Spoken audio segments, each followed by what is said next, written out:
大家好，每日為你報道最新消息。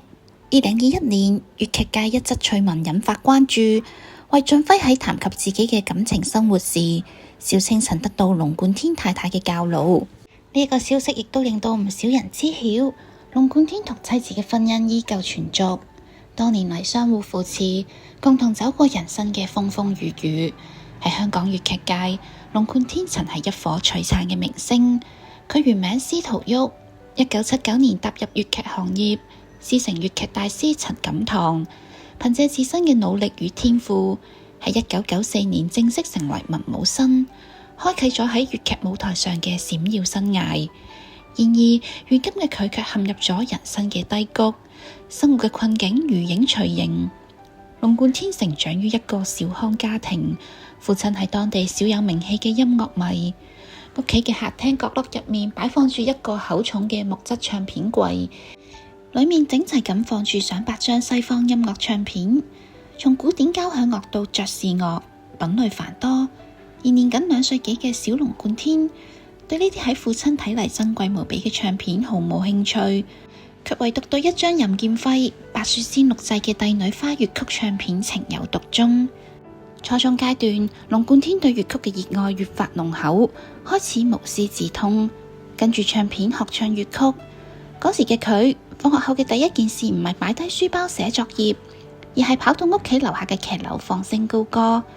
當時佢住喺一棟有住幾十年歷史嘅公屋，樓道入面總係彌漫住飯餸嘅香氣同鄰里間嘅嘈雜聲。起初佢扯住把聲唱，聲音喺喧鬧嘅街道上顯得微不足道，咁令到好勝心強嘅龍貫天好挫敗。佢暗下決心，一定要俾大家聽到自己嘅歌聲。通過日復一日嘅不斷嘗試，佢日益熟練咁掌握咗正確嘅用氣技巧，咁亦為佢日後嘅粵劇演唱打低咗堅實嘅基礎。中學畢業後，龍貫天憑借優異嘅成績考取咗銀行櫃員嘅工作，咁喺當時係一份令人羨慕嘅好差事，工作穩定，收入可觀，係好多年輕人夢寐以求嘅職業。但佢對粵劇嘅熱愛絲毫未減，反而因為有咗穩定嘅收入，更有底氣咁去追求自己嘅愛好。上班後，佢四處打聽，揾到咗一位喺粵劇界小有名氣嘅師傅，利用每日中午休息2粒鐘，飯都顧唔上食，就急急腳咁走去師傅屋企學戲。師傅嘅屋企喺離銀行好遠嘅地方，佢每日都要喺午休時間逼擠逼嘅公交車往返，成日攰到喺公交車上面都可以瞓着。長期嘅勞累同不規律嘅飲食，咁令到佢患上咗12指腸潰瘍。每次發作時，腹部嘅疼痛都令到佢難以忍受。但即使如此，佢亦未曾放棄對粵劇嘅追求。幾年後，當佢覺得自己嘅粵劇功底已經有咗一定基礎時，毅然遞交咗辭職信，放棄咗銀行嘅鐵飯碗，加入戲班，正式開啟粵劇生涯。呢個決定喺當時引起咗唔少嘅轟動，家人極力反對，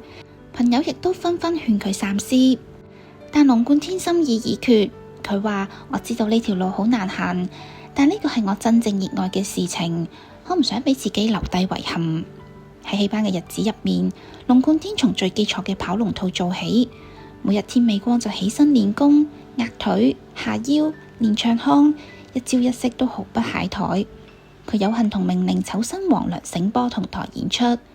有一次，梁醒波睇到正喺角落入面默默練功嘅龍貫天，招手叫佢走近，仔細打量一番後話：後生仔，粵劇已經水尾，冇前途啦，你仲係專心返銀行工作啦。但嗰時痴迷粵劇嘅龍貫天，又點能夠割捨對舞台嘅熱愛呢？隨住喺粵劇領域嘅深耕，龍貫天逐漸嶄露頭角。佢生得高，扮相好，着上戲服後風度翩翩，氣宇軒昂，好有觀眾緣。佢嘅努力同才華得到咗業內人士同觀眾嘅廣泛認可，成為當今粵劇舞台上演出成熟、全面且極具吸引力嘅優秀文武生。喺事業穩步發展嘅同時，龍貫天嘅婚姻生活亦一直係眾人關注嘅焦點。佢嘅妻子係一位圈外人，兩人喺一次朋友聚會上相識。當時龍貫天啱啱喺一場重要嘅演出中獲得成功，意氣風發，而佢嘅妻子則被佢喺舞台上嘅風采同對粵劇嘅執着所吸引。兩人相戀冇耐後就步入咗婚姻嘅殿堂。婚禮雖然簡單，但充滿咗溫馨與幸福。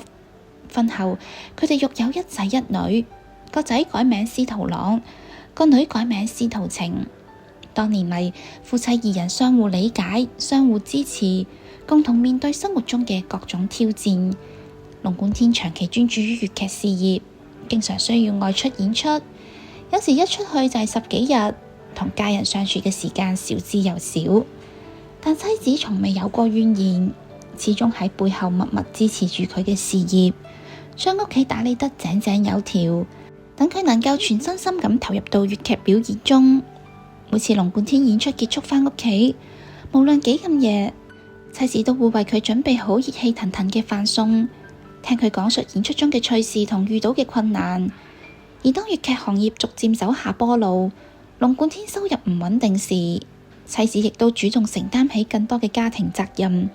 想方設法為屋企增加收入，同佢一齊分擔經濟壓力。生活中難免會有摩擦同矛盾，佢哋亦曾因為龍貫天過於專注工作而產生過爭執，亦曾因為經濟問題有過不愉快，但每次都能通過溝通同理解化解。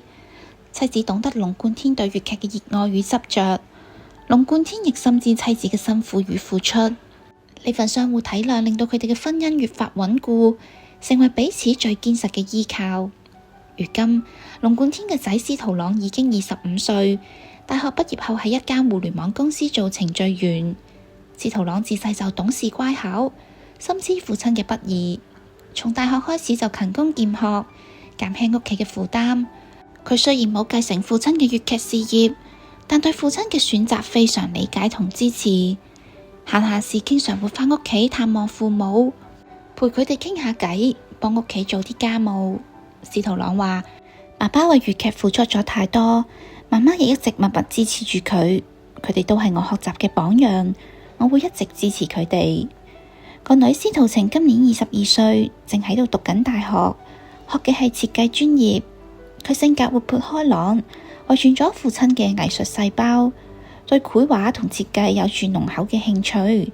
司徒晴經常會將自己設計嘅作品攞俾父母睇。龍貫天同妻子雖然唔懂設計，但每次都會認真咁欣賞，俾出自己最真誠嘅評價。然而喺家庭和睦嘅背後，龍貫天喺事業方面卻面臨住諸多困境。隨住時代嘅變遷，粵劇行業逐漸走向衰落。曾經熱鬧非凡嘅戲棚演出，如今場次大幅減少，演出機會嘅減少，直接導致佢嘅收入大幅下降。有時一個月都接唔到一場演出，生活陷入咗困境。為咗維持生計，龍貫天不得不四處尋找演出機會，哪怕係一啲小型嘅社區演出、商業活動，佢亦會盡力爭取。有一次，佢去一個偏遠嘅社區演出，舞台係臨時搭建嘅，音響效果好差，台下嘅觀眾亦都寥寥無幾，但龍貫天依然認真咁表演住，每一個動作，每一個唱腔都毫不含糊。演出結束後，主辦方淨係俾咗佢好少嘅報酬，連往返嘅交通費都唔夠，但佢仲係笑住講咗聲多謝。然而呢啲演出嘅報酬有限，難以支撐家庭嘅生活開支。曾經喺粵劇舞台上光芒四射嘅佢，如今卻要為生活嘅柴米油鹽而發愁，有時甚至要向朋友借錢先可以渡過難關。盡管生活陷入咗困境，但龍貫天對粵劇嘅熱愛從未改變。佢依舊會參與一啲粵劇教學活動，希望將自己多年積累嘅經驗同技藝傳授俾年輕一代，為粵劇嘅傳承貢獻自己嘅力量。喺廣東廣播電視台嘅粵劇電視公開課老倌學堂中，佢擔任主講嘉賓，為戲迷觀眾示範講解經典名曲，介紹香港各粵劇流派唱腔嘅發展歷程。喺佢睇嚟，粵劇係香港文化嘅重要組成部分，具有特殊嘅意義。佢唔願意見到呢門藝術走向衰落。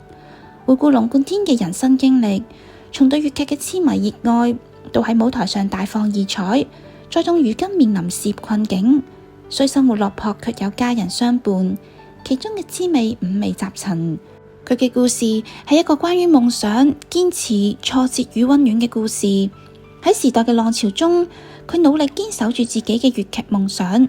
雖歷經坎坷，卻有妻子嘅不離不棄，子女嘅理解支持，成為佢前行路上嘅動力。或者喺未來嘅某一天，粵劇行業能夠迎嚟復甦，龍貫天亦能夠重新喺舞台上綻放光彩，與家人一同分享嗰份榮耀同喜悅。好啦，今日嘅故事就講到呢度。如果你想了解更多資訊，歡迎點讚訂閱我哋。